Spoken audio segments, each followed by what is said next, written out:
Amin. Jamaah dan Allah wa iyyakum ajma'in. Meskipun dalam kitab-kitab fikih bicara tentang rukun sholat, sunnah-sunnah sholat, nyaris tidak ada yang memasukkan khusyuk di dalamnya, namun ternyata ulama fikih mereka punya pandangan berkaitan dengan khusyuk. Termasuk definisi khusyuk dan selanjutnya apa hukum khusyuk. Ulama-ulama fikih punya pandangan sebagaimana ulama-ulama tasawuf. Was-sahihu annal khusyu'a bihadzal ma'na fi juz'in min ajza'is salati amrun la budda minhu. Ini kesimpulan mereka ada dalam al-fiqhul manhaji ala madhabil imam syafi'i. Iltizamul khusyu'i fi sa'iris salah. Was-sahih, pandangan yang sahih, annal khusyu'a, bahwa khusyuk itu fi juz'in min ajza'is shalah, di sebagian salat kita, amrun la budda minhu, merupakan sesuatu yang harus, bahasa lain dari wajib. Khusyuk di sebagian salat kita merupakan sesuatu yang harus ada. Bihaisu idza kanatil ghaflatu matbaqatan ala salatihi kulliha min awwaliha ila akhiriha kanat salatu batilatan. Ketika dari awal takbiratul ihram sampai salam sama sekali lalai, nggak ada khusyuk, maka salatnya batal. Salatnya batal. Kalau kita buka kitab-kitab fikih yang batalin sholat, ini nggak termasuk.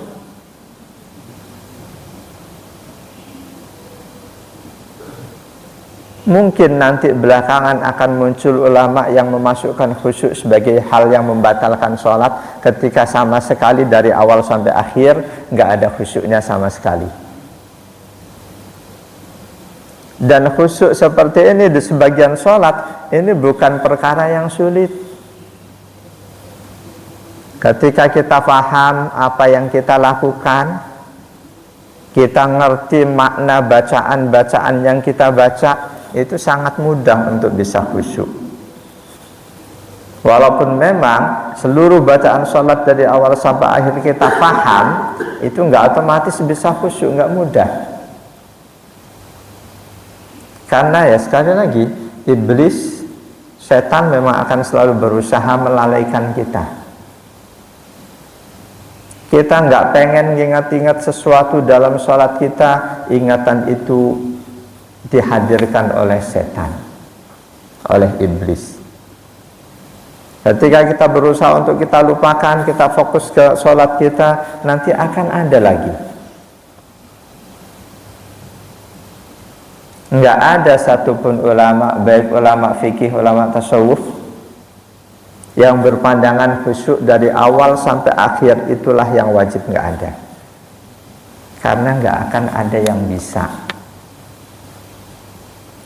Rasul sudah memberitahu kita bahwa paling banyak orang sholat bisa khusyuk itu 50% dari sholatnya. Hadis Rasul, hadisnya Hasan tentang hal itu, riwayat Imam At-Tirmidzi. Jadi kalau dari awal sholat sampai akhir gak ada kekhusyuan sama sekali, sholatnya batal, ulang lagi itu sholat. Oleh Allah dicoret sholat yang dari awal sampai akhir gak ada khusyuknya. Ketika kita Allahu Akbar di situ khusyuk, nah itu sudah ada catatan sholat kita. Walaupun dengan berbagai macam kekurangan-kekurangan, kita bersyukur Rasul memberitahu kita bahwa fungsi sholat sunnah diantaranya untuk menutup kekurangan yang terjadi di sholat wajib. Karena itu Dengan menyadari bahwa sholat wajib kita dipenuhi banyak kekurangan, semestinya kita semangat untuk tidak meninggalkan sholat sunnah. Rawatib muakkadah terutama, syukur-syukur ditambah rawatib yang ghairu muakkadah. Amma istimrarul khusyu'i fi sa'iri ajza'is sholati fahuwa sunnatun mukammalatun. Adapun berusaha khusyuk di sepanjang sholat kita, berusaha khusyuk di sepanjang sholat itu sunnah mukammalah, istilah yang tidak umum, sunnah yang untuk lebih menyempurnakan sholat kita. Khusyuk dari awal sampai akhir, wajibnya cuma di sebagian sholat. Jamaah dan Allah wa iyyakum ajma'in, bahwa khusyuk di sebagian sholat itu wajib tersiratkan dari hadis riwayat Imam Muslim 228 an Ishaq ibnu Sa'id ibnu Amrin bin Sa'id bin Al-As. Haddasani abi, kata Sa'id, aku mendapatkan hadis dari ayahku, sahabat Nabi.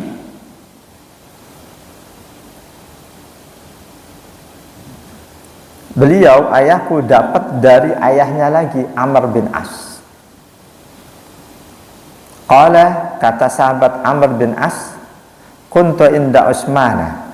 Waktu itu aku ada di samping sahabat Utsman bin Affan radhiyallahu an. Fada'a bitahurin. Saat itu sahabat Utsman minta diambilkan seember air untuk bersuci tahur. Faqala, ketika sudah diambilkan, sahabat Utsman berkata, sami'tu Rasulullah sallallahu alaihi wasallam yaqulu. Dulu aku mendengar Rasulullah Muhammad sallallahu alaihi wasallam bersabda, ma min imri'in muslimin nahduruhu salatun maktubatun fayuhsinu wudu'aha wa khusyu'aha wa ruku'aha illa kanat kaffaratan lima qablaha minad dunub ma lam yu'ti kabiratan wa dzalika dahra kullahu. Ini hadis sahih. Kata sahabat Utsman bin Affan, dulu aku mendengar Rasulullah sallallahu alaihi wasallam bersabda, siapapun seorang muslim datang kepadanya sholat wajib, datang waktu sholat wajib, lalu dia wudhu, dia baguskan wudhunya, selanjutnya dia kerjakan sholat, dia sempurnakan, dia baguskan kekhusyuannya, dia baguskan rukuknya dan semua rukun-rukun sholatnya. Sholat yang seperti itu illa kanat kaffaratan lima qablaha minad dunub, itu menjadi pelebur dosa-dosa yang dia kerjakan sebelum saat itu, menjadi pelebur dosa-dosa yang dia lakukan sebelum dia sholat saat itu, malam yu'ti kabiratan, dengan catatan dia tidak kerjakan dosa besar. Wa dzalika dahra kullah, dan itu berlaku sepanjang tahun. Nah, itu untuk terhapusnya dosa-dosa kecil kita itu sangat mudah. Kita kerjakan sholat, wudhunya yang bagus, kita usahakan khusyuknya, rukun-rukun sholatnya kita tunaikan semuanya, itu dosa sebelumnya setahun penuh itu terhapus. Kalau sholat yang kita lakukan berulang kali, benar-benar bersih dari dosa kita. Jamaah dan Allah wa iyyakum ajma'in. Contoh kekhusyuan sahabat Nabi. Warwiya an Ali bin Abi Thalib radhiyallahu an. Diriwayatkan dari sahabat Ali bin Abi Thalib, seorang sahabat yang kita yakin betul keimanan dan keislaman beliau. Meskipun demikian, ternyata beliau dinilai kafir oleh pembunuhnya, Abdurrahman bin Muljam. Abdurrahman bin Muljam aslinya dia bukan orang kafir. Bahkan orang yang di masa kekhalifahan Utsman bin Affan, Ibnu Muljam ini secara resmi diberi SK oleh khalifah untuk dakwah, mendakwahkan Islam. Tapi dia inilah yang membunuh Ali. Bahkan dia meyakini Ali bin Abi Thalib kafir. Jadi munculnya muslim yang mengkafirkan muslim lain itu sudah sejak generasi sahabat. Banyak peringatan-peringatan Rasul berkaitan dengan hal-hal tidak baik yang terjadi di kalangan umat, itu ternyata sudah terjadi sejak kalangan sahabat. Kalau sejak kalangan sahabat hal-hal tidak baik saja sudah terjadi, bagaimana dengan generasi setelah sahabat? Kalau kita melihat hal itu, kita akan gampang, biasa. Kita maklumi yang sahabat Nabi aja, generasi sahabat ada yang mengkafirkan lainnya, apalagi saat ini. Tapi jangan lantas karena itu dilakukan sahabat itu benar, tidak otomatis. Mengkafirkan seorang muslim itu hadisnya masyhur, Bukhari Muslim. Bukhari Muslim. Insya Allah sahabat-sahabat Nabi yang rajin menghadiri majelisnya Nabi, mereka akrab dengan sahabat yang lain, pasti tahu itu. Man qala li akhihi ya kafir. Siapa saja yang menuduh saudara muslimnya dengan tuduhan kafir, faqad ba'a bihi ahaduhuma, maka sungguh salah satu dari keduanya, bisa yang menuduh, bisa yang dituduh, pasti betul-betul kafir dalam pandangan Allah. Kalau kita ditanya antara Ali bin Abi Thalib dengan Ibnu Muljam, yang nuduh kafir Ibnu Muljam, siapa yang kafir? Ali atau Ibnu Muljam? Jamaah dan Allah wa iyyakum ajma'in. Bahkan di hadis khusus riwayat Imam Muslim, kalau yang tadi Bukhari Muslim, redaksinya sama, ada redaksi khusus riwayat Imam Muslim lebih detail. In kana kama qala. Jika yang dituduh kafir itu memang kafir dalam pandangan Allah, nggak ada masalah. Wa illa, jika yang dituduh kafir itu ternyata masih sebagai muslim mukmin dalam pandangan Allah, raja'at alai, kekafiran itu kembali kepada yang menuduh.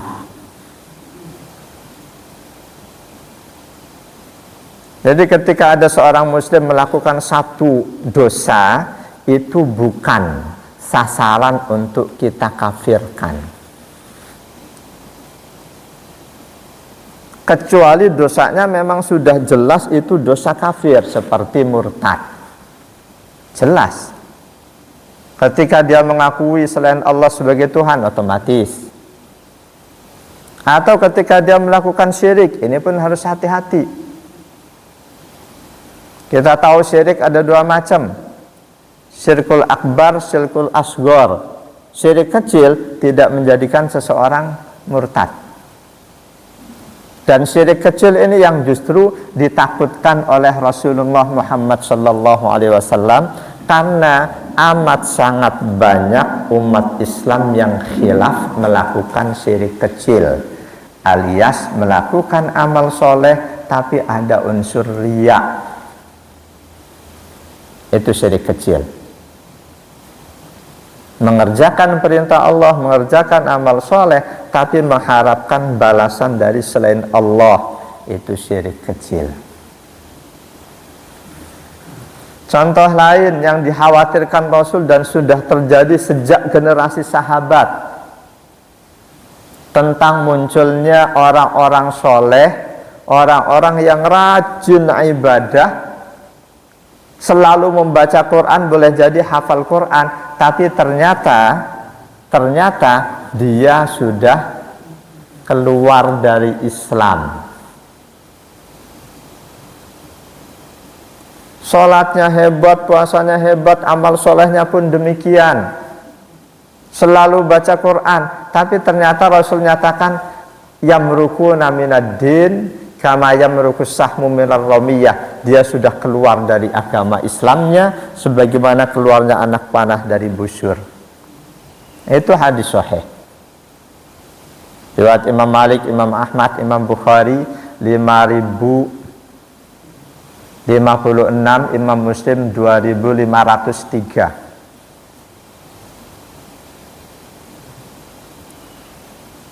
Rasul nyatakan yakhruju fikum qaumun tahkiruna sholatakum ma'a sholatihim wa siyamakum ma'a siyamihim wa a'malakum ma'a a'malihim yaqra'unal qur'ana la yujawizu hanajirahum yamrukuna minad-din kama yamrukus sahmu minar ramiyah.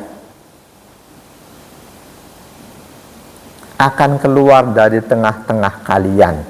Kalian yang dimaksud generasi sahabat, akan muncul di tengah-tengah kalian, akan keluar dari tengah-tengah kalian sekelompok orang yang rajin ibadah, rajin sholat, rajin puasa, banyak beramal soleh. Pendek kata, begitu kalian melihat mereka, melihat sholat mereka, puasa mereka, amal soleh mereka, kalian akan berkata dalam hati, ternyata sholatku nggak ada apa-apanya dibanding sholat mereka, puasaku nggak ada apa-apanya dibanding puasa mereka, amal solehku nggak ada apa-apanya dibanding amal soleh mereka. Yaqra'unal Qur'an, mereka selalu membasahi bibirnya dengan ayat-ayat Quran, tapi la yujawizu hanajirahum, Quran yang mereka baca cuma di mulut, tidak meresap ke dalam hati. Sehingga selanjutnya pola lakunya, pola bicaranya, pola fikirnya tidak terwarnai oleh Al-Quran. Nah, ini kalimat berikutnya ini, yamrukuna minad-din, mereka sudah keluar dari Islam, kama yamrukus sahmu minar ramiyah, sebagaimana cepatnya busur keluar dari anak panah keluar dari busur. Banyak sahabat Nabi yang karena peringatan-peringatan dari Rasul, mereka jadi sangat lebih hati-hati menjalani kehidupan keagamaan mereka.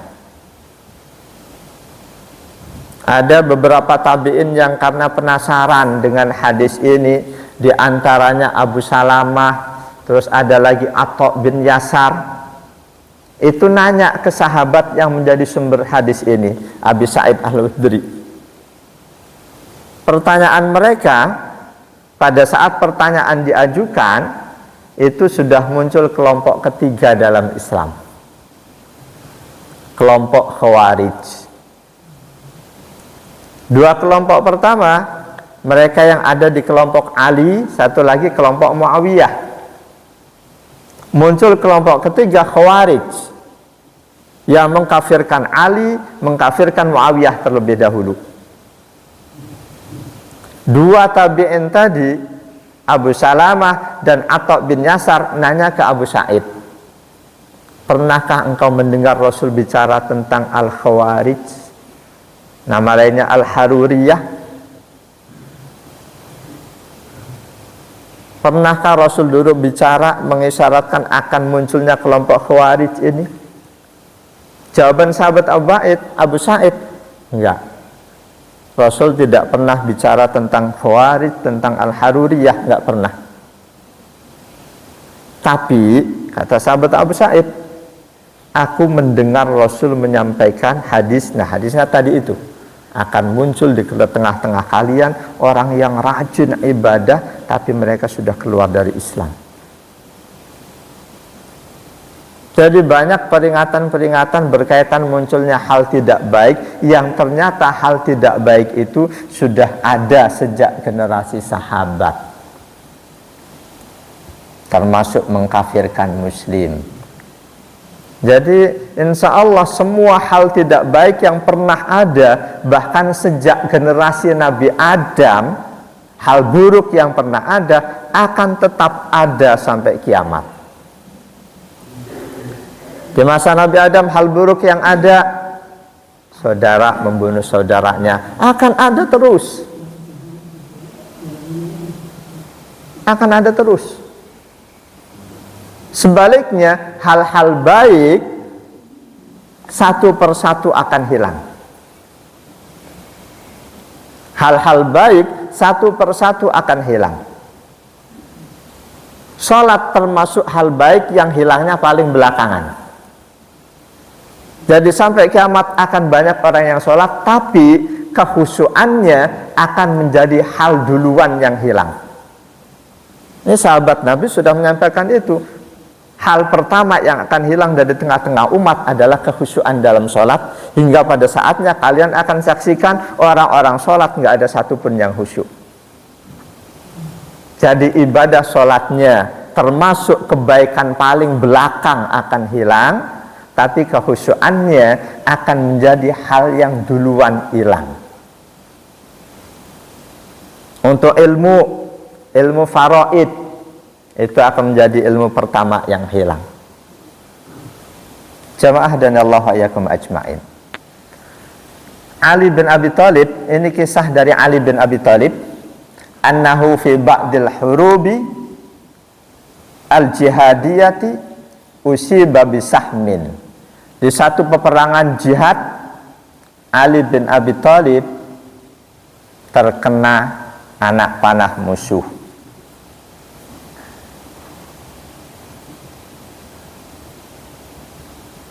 Summa jadabas sahmu min adwihi syarif. Lalu anak panah itu dicabut. Wabakian naslu fi. Ternyata mata panahnya tertinggal di dalam. Riwayat nyebut bagian paha beliau. Dicabut, mata panahnya tertinggal di dalam bagian paha beliau. Panahnya bukan panah biasa, panah mengandung racun.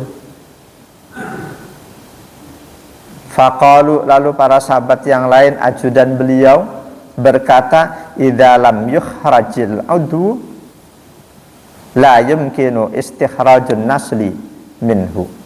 Idza lam yajrahil udhu la yumkinu istikhrajun nasli. Ini kalau paha beliau tidak kita sayat, nggak mungkin kita bisa keluarkan mata panah.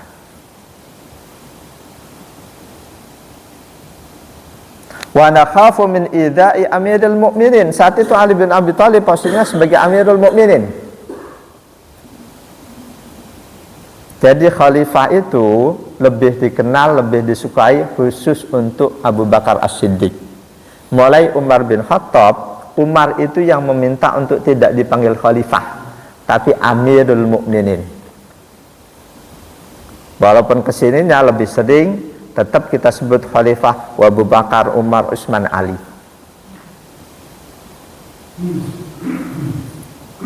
Karena siapapun muslim faham, ya nggak masalah. Kalau yang sebenarnya seharusnya Abu Bakar khalifatul Rasulillah, Umar khalifati Rasulillah, Utsman khalifati Rasulillah, Ali lebih panjang lagi. sebenarnya kalau dibahasakan. Karena Utsman posisinya sebagai pengganti Umar, Umar pengganti Abu Bakar, Abu Bakar pengganti Rasul, Ali pengganti Utsman, bukan pengganti Rasul.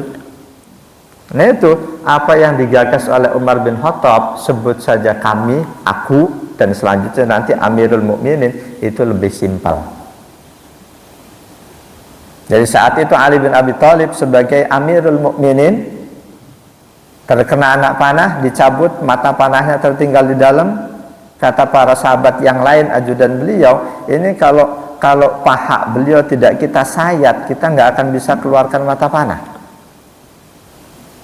Kita mau sayat, kita khawatir akan menjadikan Amir Mukminin sakit.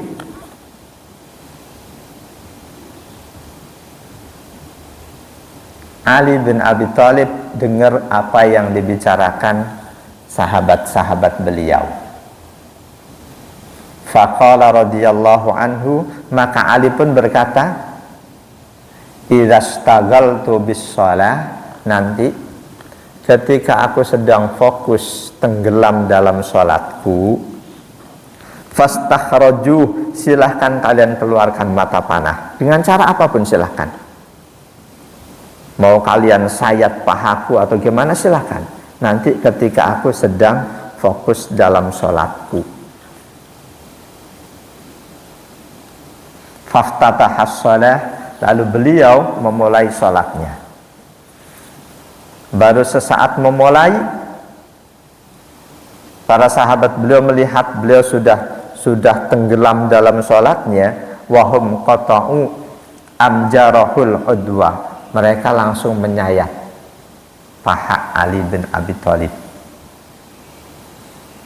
Mungkin secara fikih kita bertanya, memang nggak batal sedang sholat bagian paha aurat dibuka untuk disayat?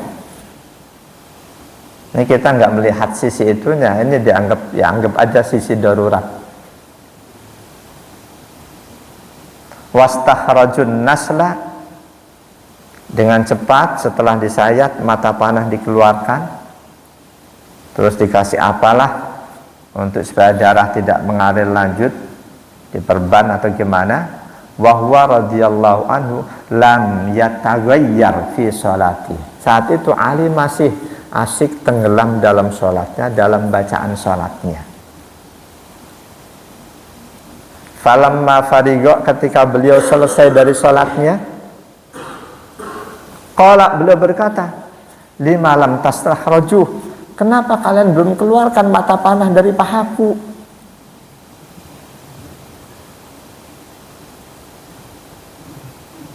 Faqalu, mereka menjawab, qad istakhrajna, kami sudah keluarkan itu dari paha Tuhan.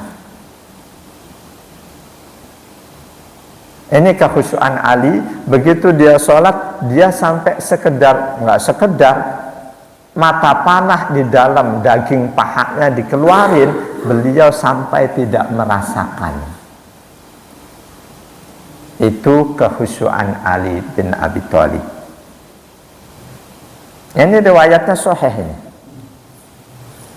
Kata penulis kitab ini, fandur ila ikbalihi ala rabbihi, perhatikan bagaimana sosok Ali bin Abi Thalib ketika sudah menghadap Rabbnya, ketika sudah sedang menghadap Rabbnya, hatta lam yuhissa bijarhil udwi, beliau sampai tidak merasakan anggota tubuhnya disayat.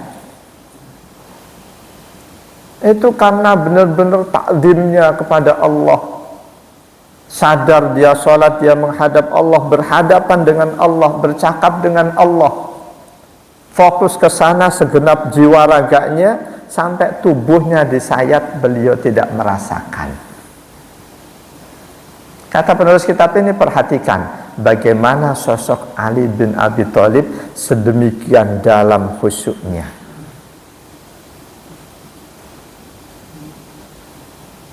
Fanahnu idza waddana qumlatun aw burghusun, kita atau umat Islam saat ini, sayalah kadang sholat, timbang nyamuk gigit udah bingung. Timbang ada anak kecil yang mungkin lepas dari kontrol orang tuanya, kita udah bingung. Dalam hati, wah ini nanti orang tua harus kasih peringatan, nggak boleh bawa anak kecil. Ini Ali, bagaimana dengan Rasulullah? Bukan berarti Ali setiap sholat selalu khusyuk sepanjang sholatnya, enggak. Ada kisah lain yang Rasul menjanjikan hadiah sorban beliau bagi yang bisa sholat khusyuk. Ali yang menerima tantangan itu, selesai sholat ditanya Rasul, gimana, khusyuk enggak? Ali senyum, enggak ya Rasul. Dalam sholatnya bayangin, aku nanti dapat sorbannya Rasul. Gimana khusyuk? Sekaligus di situ ada pelajaran, ketika kita punya keinginan sesuatu, itu akan bisa mengganggu kekhusyukan kita. Kita berangkat sholat, kerjain sholat, keinginan kita ridho Allah, insya Allah akan lebih khusyuk. Keinginan kita perhatian dari Allah, balasan dari Allah akan lebih khusyuk. Tapi kalau kita ada keinginan sholat, katakanlah sholat hajat supaya keinginan kita dilancarkan oleh Allah, itu nggak gampang khusyuk. Nah itu kalau ada orang sholat hajat tapi kok nggak hasil, mungkin karena faktor kekhusyukannya nggak ada. Atau sholat istikharah, tanya pada Allah siapa capres terbaik kok nggak berhasil istikharahnya, karena mungkin ada nafsu, ada keinginan tertentu, keinginan aku pengen yang jadi presiden ini. Ketika kita menghadap Allah sholat istikharah, keinginan pribadi kita semuanya hilangkan. Yakini semua manusia sama di hadapan Allah. Kita nggak tahu mana yang terbaik untuk 5 tahun ke depan. Kita pasrah, kita minta pertanyaan pada Allah, bertanya pada Allah.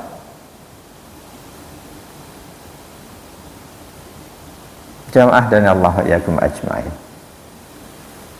Jadi Ali bin Abi Thalib itu sahabat Nabi, kekhusyuannya sudah sedemikian hebat sampai tidak merasa ketika anggota tubuhnya disayat.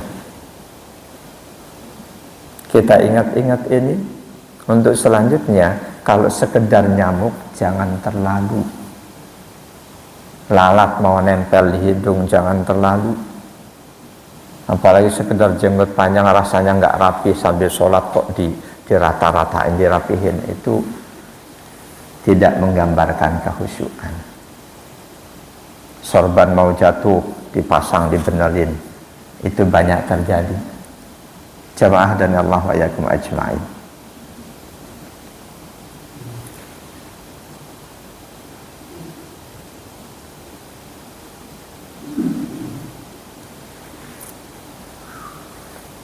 Yaqulun Nabi sallallahu alaihi wasallam, berkaitan dengan keistimewaan, keutamaan khusyuk dan ancaman bagi mereka yang mengabaikannya.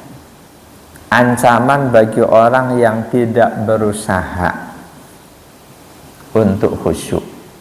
Buat kita yang wajib itu usahanya, ikhtiarnya, hasilnya itu bukan urusan kita. Dalam segala hal, ilmu kita wajib usaha mendapatkan ilmu, hasil tidak urusan Allah. Rizki kita wajib usaha, hasil tidak urusan Allah. Kita sedang sakit, usaha untuk sehat, hasil atau tidak itu urusan Allah.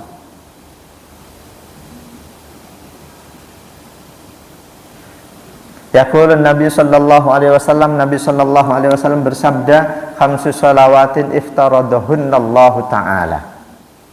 5 sholat yang difardukan oleh Allah, diwajibkan oleh Allah. Man ahsana wudu'ahunna, siapa saja yang membaguskan wudunya di 5 sholat itu, wasallahunna liwaktihinna, lalu dia kerjakan 5 waktu itu di dalam waktunya, wa atamma ruku'ahunna, dia usahakan sempurnanya ruku', wa khusyu'ahunna, dia usahakan kekhusyuannya juga, kana lahu 'alallahi ahdun ayyughfara lahu ayyaghfira lahu, maka Allah sudah memberikan janji untuk mengampuni dosa-dosanya. rukuk sempurnakan, kekhusyuan upayakan, sudah dapat janji diampuni dosa-dosa kita oleh Allah. Wa man lam yaf'al falaysa lahu 'alallahi ahjun. Sebaliknya, siapa yang enggak mengerjakan hal itu, salat sih salat tapi enggak peduli kekhusyuannya, enggak peduli kesempurnaan rukuknya, rukun-rukunnya, Allah tidak janjikan apapun buat dia. Insya'a ghafara lahu wa insya'a adzabahu. Kalau Allah mau, dia diampuni, kalau Allah mau, dia akan disiksa. Jadi mereka yang sholat asal-asalan ada ancaman untuk mendapatkan siksa Allah, walaupun ada peluang untuk mendapatkan pengampunan dari Allah. Hadis riwayat Imam Abu Daud, hadis ini sahih, diriwayatkan juga oleh Imam Ahmad, Imam An-Nasai dari sahabat Ubadah bin As-Samit. Jamaah dan Allah wa iyyakum ajma'in. Jadi khusyuk harus kita upayakan. Minimal harus ada bagian sholat kita yang khusyuk. Untuk selanjutnya kita usahakan sepanjang mungkin kita bisa khusyuk. Kalau kita nggak bisa semuanya, kita usahakan. Allah menilai usaha kita.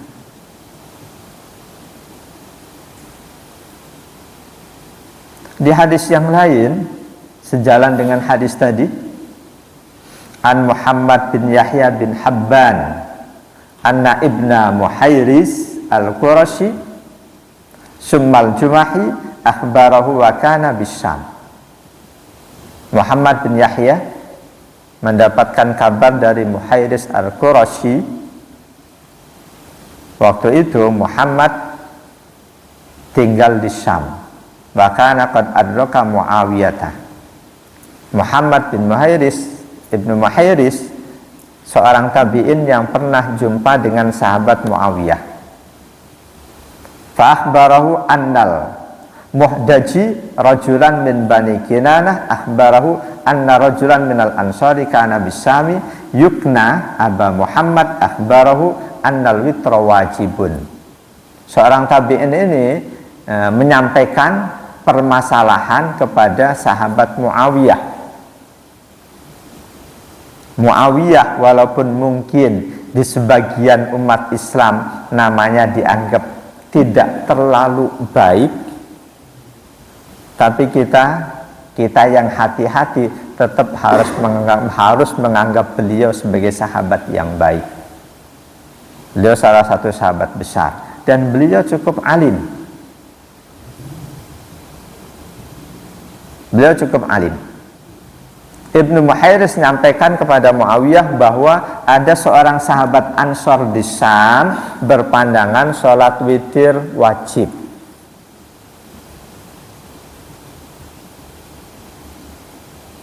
Lalu Al-Muhdaji dia cerita, mendengar itu dia segera mendatangi Ubadah bin As-Samit, sahabat Nabi yang lain. Diadukan kepada sahabat Ubadah bahwa Abu Muhammad berpandangan witir itu wajib. Faqala Ubadah bin As-Samit langsung tegas menyatakan, kadzdzaba Abu Muhammad. Abu Muhammad itu salah, dia bohong. Siapapun yang menyatakan witir itu wajib, dia salah, dia berdusta. Sami'tu Rasulullah sallallahu alaihi wasallam yaqul, kata Ubadah bin As-Samit radhiyallahu an, aku mendengar langsung Rasulullah Muhammad sallallahu alaihi wasallam bersabda, khamsu shalawatin katabahunallahu ta'ala 'alal ibad. Salat yang diwajibkan oleh Allah atas hambanya itu cuma 5 salat. Cuma 5 salat. Man atabihinna lam yudayya minhunna syai'an istighfafan. Siapa yang melaksanakan kelima salat itu tidak ada satupun yang dia sia-siakan karena melecehkan kewajiban salat. Dia kerjakan betul kelima salat itu kana lahu indallahi tabaraka wa ta'ala ahdun ayyudkhilal jannah. Siapapun yang istiqomah mengerjakan 5 sholatnya, bagaimanapun kualitasnya, dia berusaha khusyuk tapi belum dapat, tapi dia istiqomah melaksanakan sholat itu sebaik-baik sesuai kemampuannya, berarti dia sudah dapat janji dari Allah untuk dimasukkan ke dalam surga. Wa man lam ya'ti bihinna, sebaliknya siapa yang enggak menunaikan 5 sholatnya, falaisa lahu indallahi ahdun, Allah tidak janjikan apapun. Insya'a adzabahu, kalau Allah mau dia akan disiksa, wa insya'a ghafara lahu, kalau Allah mau Allah akan ampuni dia. Jadi jangan katakan orang yang enggak sholat pasti akan disiksa. Redaksi hadisnya, orang yang enggak sholat bisa jadi Allah siksa, bisa jadi Allah ampuni. Ini redaksi hadis sahih, tidak dipastikan orang yang enggak sholat pasti akan disiksa. Bagaimana dengan ketika ada orang yang masuk neraka sakor, ditanya kenapa kalian masuk, lam nakum minal musallin, dulu kami enggak ngerjain sholat. Itu orang yang enggak sholat yang oleh Allah dikehendaki untuk disiksa di neraka sakor. Ya, Rasul yang menegaskan orang yang enggak sholat enggak ada janji apapun dari Allah. Kalau Allah mau diampuni, Allah mau disiksanya di neraka sakor. Jadi upayakan kehusyuan, hasil tidak hasil itu urusan lain. Jamaah dan Allah wa iyyakum ajma'in. Di hadis yang lain masih berkaitan dengan keutamaan khusyuk, faqala alaihi salatu wassalam, man tawaddo'a fa ahsanal wudu'a summa shalla rak'ataini yukbilu alaihi ma biqalbihi wa wajhihi ghufira lahu ma taqaddama min dambihi. Siapa saja yang berwudu, dia baguskan wudunya, kemudian dia sholat 2 rakaat, sholat sunnah. 2 rakaat itu dia kerjakan sepenuh hati. 2 rakaat dia kerjakan sepenuh hati. Riwayat yang lain, layuh disufihi manafsah. Dalam 2 rakaat itu tidak ada bicara pribadinya, hai angan-angan segala macam, nggak ada. Sepenuh hati dia kerjakan 2 rakaat itu, maka Allah akan ampuni dosa-dosanya yang lalu. Redaksi yang lain, illa wajabat lahul jannah, orang yang seperti itu dia berhak mendapatkan surga. Ini riwayat Imam Ahmad, Imam Bukhari. Jadi khusyuk sholat, bahkan walaupun sholatnya cuma sholat sunnah, ketika khusyuk itu menjadikan kita dapat tiket surga. Jamaah dan Allah wa iyyakum ajmain. Hadis ini dari sahabat Uqbah bin Amir. Jadi apapun yang Allah perintahkan, ayo kita usahakan untuk kita laksanakan sebaik-baiknya. Kalau toh pada akhirnya belum baik juga, itu urusan Allah. Di situ boleh kita melihat Allah sebagai Maha Pengampun, Maha Pemaaf. Tapi ketika kita masih males-malesan dalam mengerjakan perintah Allah, masih asal-asalan, ilmu pelaksanaannya yang terbaik gimana kita nggak pelajari, pandanglah Allah sebagai zat yang kalau menyiksa, siksaannya sangat berat. Jadi ketika kita sudah ikhtiar sebaik-baiknya, kita boleh melihat Allah sebagai Maha Pengampun, Maha Pemaaf. Untuk lebih kita hati-hati dalam mengerjakan apapun yang Allah perintahkan. Ketika ada hadis-hadis yang tampaknya sepele, jangan fahami hadis itu saja, kaitkan dengan hadis yang lain. Contoh, tidak sedikit orang yang semangat membaca Quran.